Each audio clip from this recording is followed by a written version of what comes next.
Welcome to episode 114 of Regen Rovers.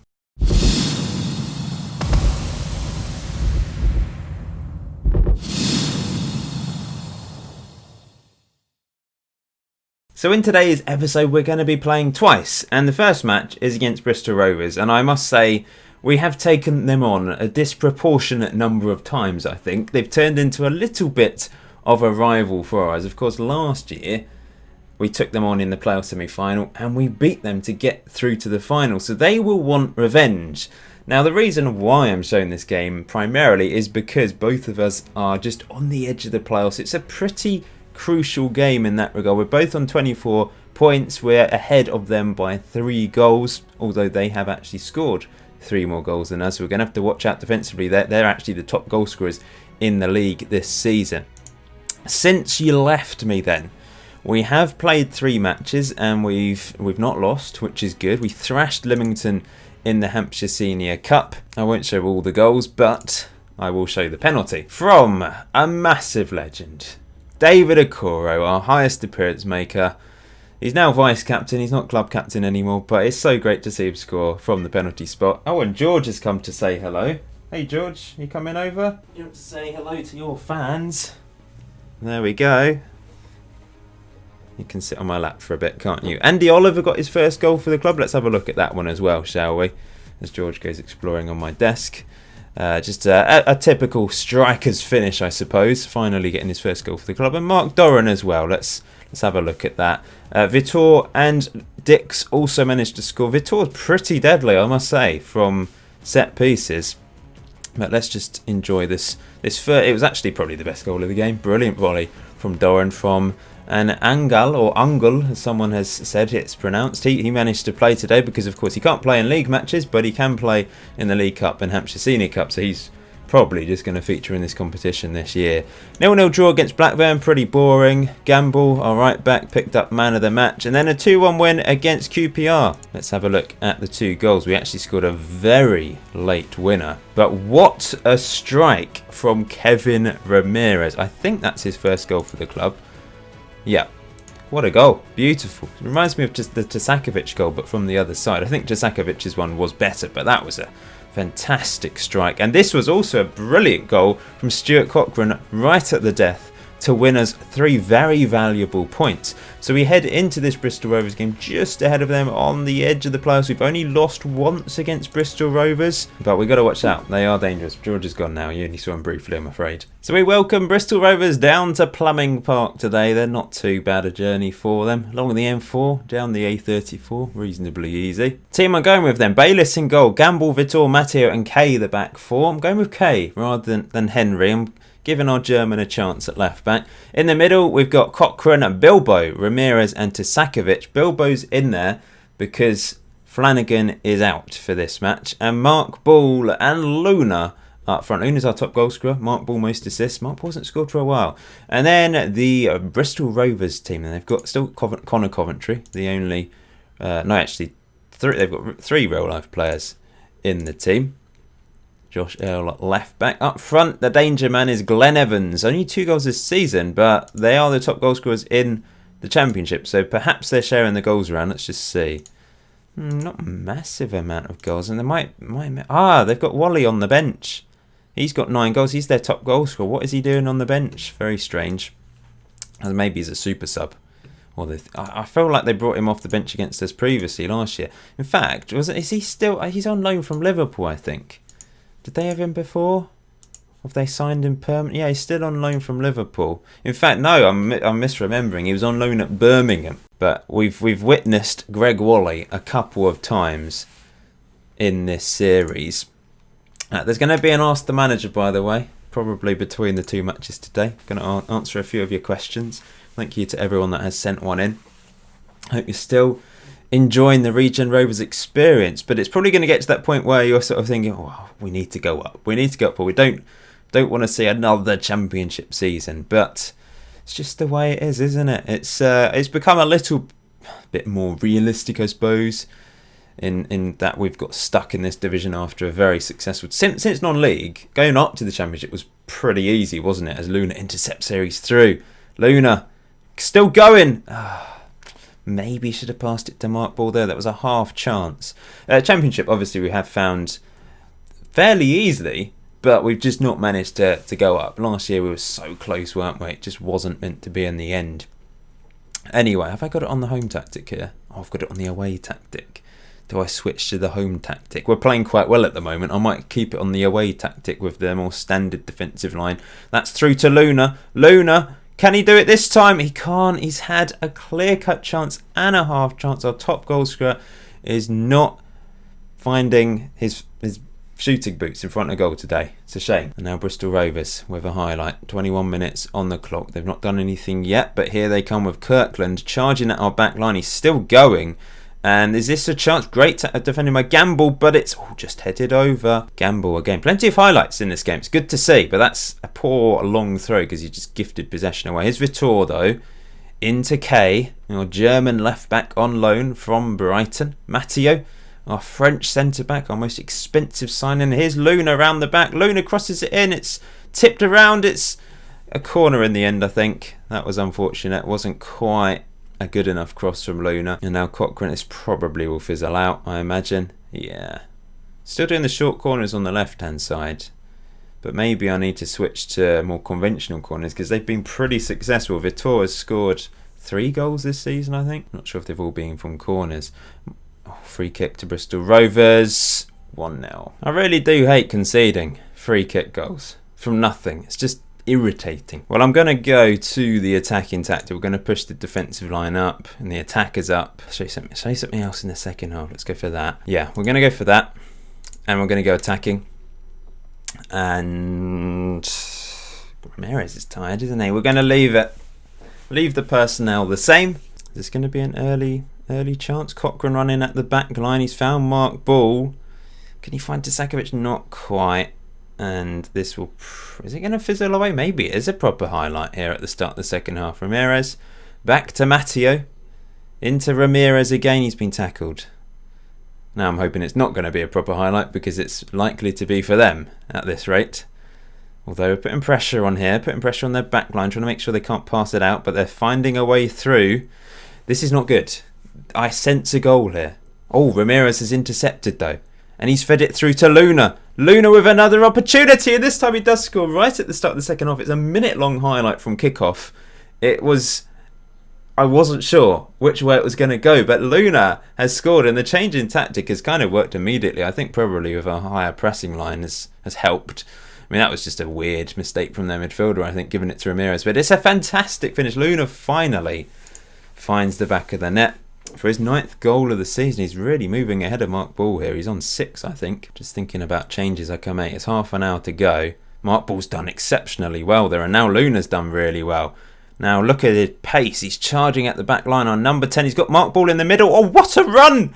Oh my! He misses it was the easiest thing to do from that. What an extraordinary run from Luna. And then he's created a clear-cut chance for himself, and he misses it. In hindsight, maybe he should have passed to Mark Ball because maybe he was just so exhausted that he just didn't have anything left in the finish. But it was an incredible run from Luna. Screaming inside to pass to Mark Ball because he was open at one point. But there we go. Ramirez is knackered. I'm going to bring on Delfonso. Probably swap him with Bilbo. We'll do that. I'm going to bring on Mark Doran actually. He can take a good corner. He's got a long throw on him. Might be able to cause problems. It's not quite happening for us. Going to make a little bit of a risk. We're bringing Curtis on the right hand side. We're going to focus. We're going to continue to focus down both sides actually. And Curtis will play as an attacking wing. He's got the dribbling ability to play out there, so that's my thinking anyway. We'll see what happens. We've only got a few minutes to go. It's likely to fizzle out into being a 1-1 draw, which I will take. We are at home and we had the chances to win this. We had 2 clear-cut chances, 3 half chances. So I'm kicking myself a bit. Luna man of the match for his goal, but he had 2 other... He actually missed the 2 clear-cut chances, one of which he created for himself with a quite extraordinary run. But he was too knackered to stick the ball in the back of the net in the end, and he should have passed to Mark Ball, who had a very quiet game. I'm going to cautiously say you're unlucky, which hasn't really done much. It's okay, isn't it? It's okay. It's time for Ask the Manager then. Thank you to everyone that has asked a question. First up is Kyle Meachin, who has asked, I would like to ask you, do you see the team requiring a move away from Plumbing Park soon? No. We have the ability to expand the stadium to 25,000. That's what I put when we created the club on the editor. I said we could expand to, I think, 25,000. I might even have gone for more than that. I'm not entirely sure. But if we go up to the Premier League, of course, we need to expand to 12.5. That's fine. I can't see us moving away. Unless we have a dramatic upturn and we get to the Champions League in our first Premier League season and suddenly we're attracting tons of fans. But I can't see us moving away. Next question. I did joke about this, but Hey Chan and a few other people have asked, what's your favourite type of fish? Well, there's two ways you can interpret this. Firstly, what's your favourite type of fish to eat? Secondly, what's just your favourite type of fish to look at? Because if it's eating, I would probably go for salmon. So it's lovely. But the one issue with salmon, there's a few issues, but the biggest issue these days is the sustainability of it. We feed, with these salmon farms, we feed a hell of a lot of little fish. I can't remember exactly what it is, but we feed them tons of little fish, and the amount of salmon that is produced is the weight is less than what you feed them. So it would make more sense for us to eat the little fish ourselves if we talk about sustainability and all that. It is lovely, salmon. And I do like tuna, like proper fresh tuna. Tin tuna's okay. And I had swordfish in Portugal, that was really tasty. It was years ago, but I remember it being really good. But fish to look at, I really like the lionfish, beautiful. There's some really bizarre fish, isn't there? And deep in the ocean, there's some extraordinary fish. I've used the word extraordinary a lot today, but it's a good word to describe some of the fish in the ocean.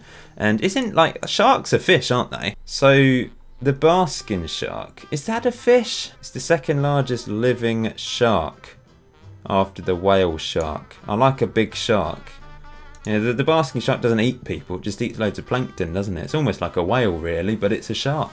So that's a fish. So I like the Baskin shark. Let's move on to the next question. BTC Tim has asked, what are your thoughts on the Canadian Premier League? Honestly, I don't know much about it. So are the Canadian football teams moving away from the MLS? There's like two that play in it, don't they? So is there going to be a proper Canadian Premier League? Tell me about it. Let me know, because I don't really know anything about it. If there is a new division, then great. I think that's good for Canada. If there's the market for it, I suppose. If there's enough interest, then that's great. And lastly for today, Mark Hanna has asked, just wondered what's the longest length of time you've played FM without a break? The odd break to get a drink, etc. doesn't count. Well, that's definitely going to be at uni. With my best friend Tom, we used to play Football Manager, like network games, all night. Crazy amounts of time. When you had to sign up through, was it Hamaki or something? You couldn't just play via the Football Manager server or whatever they use. You had to use some external software to play a network game. And we used to switch on Skype and just chat away as we played, and we would just play for hours and hours and hours. So I don't know off the top of my head, but many hours at uni without a break, probably, apart from going to the toilet and drinking water or whatever. I just remember sitting in bed playing Football Manager for hours at uni. There we go. That's the end of Ask the Manager today. Well, Luna's had a good month. He's third in Player of the Month, October Player of the Month. Cochrane, second in Young Player of the Month. And Ramirez, second for his stupendous goal. Very similar to the Tasakovic goal, of course, but it only finished second this time. Tasakovic managed to win September Goal of the Month. Be interesting to see if that wins Goal of the Season. So we've made our way up to Ipswich for today's second match. Interestingly, I've never actually been to Ipswich, despite growing up in Chelmsford, not too far away. I've been to loads of places in Suffolk, especially along the coast, but never Ipswich. Don't know why. Just haven't got around to it. Our history against Ipswich is quite strange. We've never lost against them, but we've only beaten them once in 6 games, 5 draws. Very odd. We are the favourites for this one. They're down in 18th place. We're still in 5th after our draw against Bristol Rovers, but it's very tight in and around the playoffs. Let's go. Playing in our green third shirt today. I've made one change because Tasakovic is suspended for 5 yellow cards, I think. So he's out for 1 game. So Doran has come in on the left-hand side. Oliver's come onto the bench. Rutherford's come onto the bench. You'll notice Perry Miles on the bench. Flanagan's still out, I'm afraid. Let's have a look at this Ipswich team then. Aidan Hall up front, 2 goals this season. Looks pretty fast. Walden on the right-hand side. Looks decent. Stevens, decent, well-rounded attacking midfielder. Joe Adams on the left. But we need to be winning these games. We're going with the away tactic because that's just... We do have problems in the defence away from home, regardless of who we take on. I'm hoping for a comfortable win today in Ipswich, but let's find out. I really need to get Mark Ball scoring though. It's strange, he suddenly just dropped off and is unable to... He's not really getting chances, I suppose. They're all falling to Luna, and he's been a bit inconsistent. He's our top goal scorer, but he could have probably have double if he'd put away all of his chances. Here's Ramirez to Bilbo. Back to Ramirez. That's a delightful ball to Cochrane, I must say. And he's charging at the back line. This is what he loves to do. He's been tackled, though. And that's the risk you have with a winger that likes to drive at a back line. He will lose possession. But we're back on the ball with Matteo. Playing back to Bayliss. Got an itchy nose. Bayliss comes out.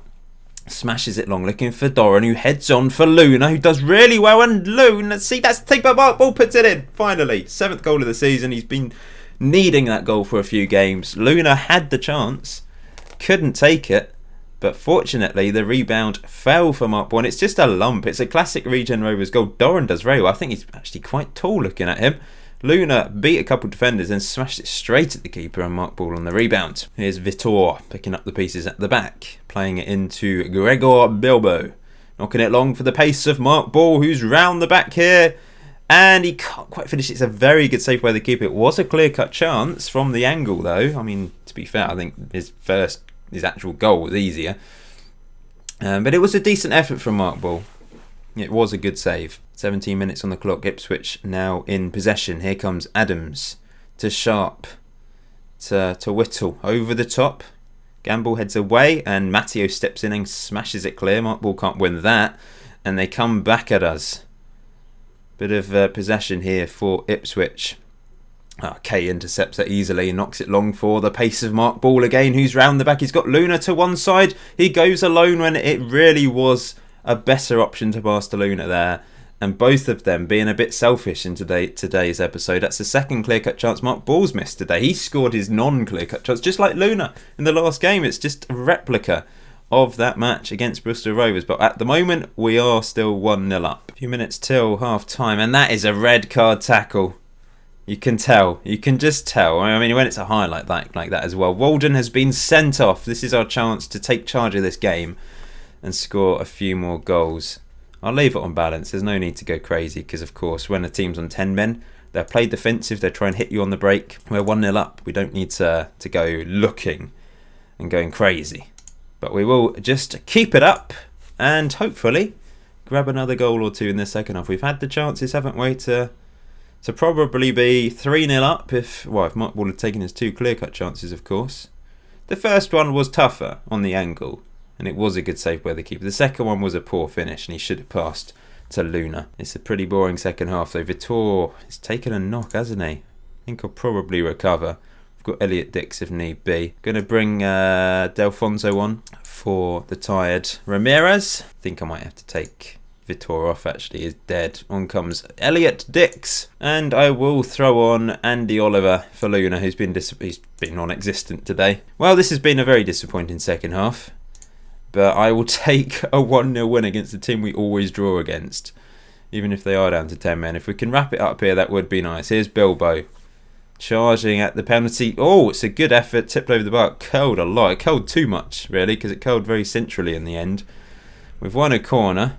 Couple minutes to go. We don't need to send too many men forward, although we have done so anyway. It's crossed in. Dix heads on. Oh, it was close, and he's just slid in. That's pumped clear by their keeper. We've got just injury time to go. Here's Dix to Gamble. Knocks it long, looking for Andy Oliver. Still looking for his first league goal for the club. That was disappointing from him, and that's headed on. Baylor should have that covered. In the pouring rain here in Suffolk.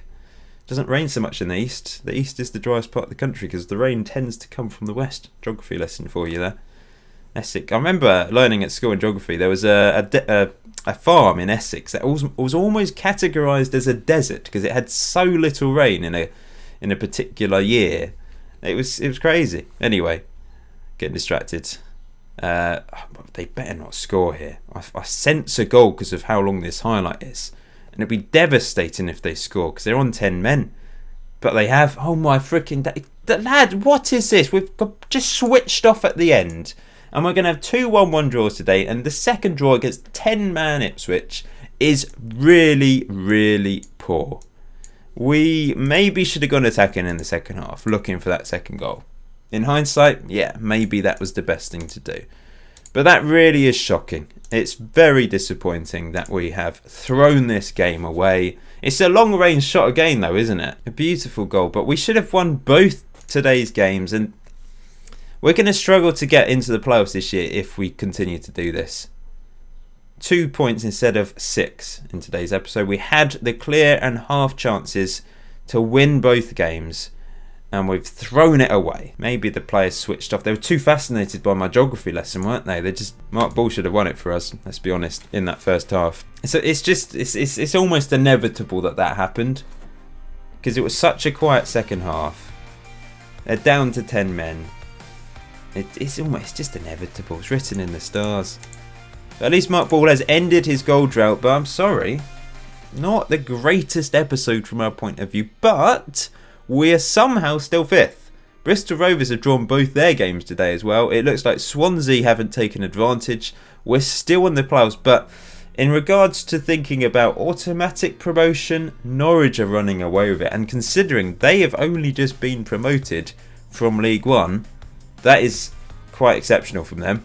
The other team, Watford, they've just been relegated from the Premier League, so they are one of the favourites to get a bit of a yo-yo team, aren't they?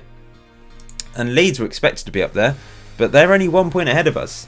They've got an incredible team, though. They should be miles in the lead, but they're not. So, yeah, we're unbeaten for a few games, but 2 draws today, not good enough. We've got Stoke in 21st next. That is must win. Birmingham towards the bottom of the table, we need to win that as well. Sheffield United, one of the favourites to go back up to the Premier League, but they're a mid-table team this season. Fulham in 14th, likewise mid-table. Eastleigh in the Hampshire Senior Cup, don't need to worry about that. But lots of mid-table teams coming up. Then Bolton and Swansea. I think we need to show those 2 games because they are crucial games by the looks of it. Swansea just on the edge of the playoffs. Bolton in 3rd. Big games coming up. I hope you're still enjoying the Regen Rovers journey. I do apologise for the displays today. Not good enough in front of goal. Luna and Ball get a goal each, but they should both have had a hat-trick, shouldn't they? But until next time, enjoy FM19. Enjoy the rest of your day. I'll see you very soon.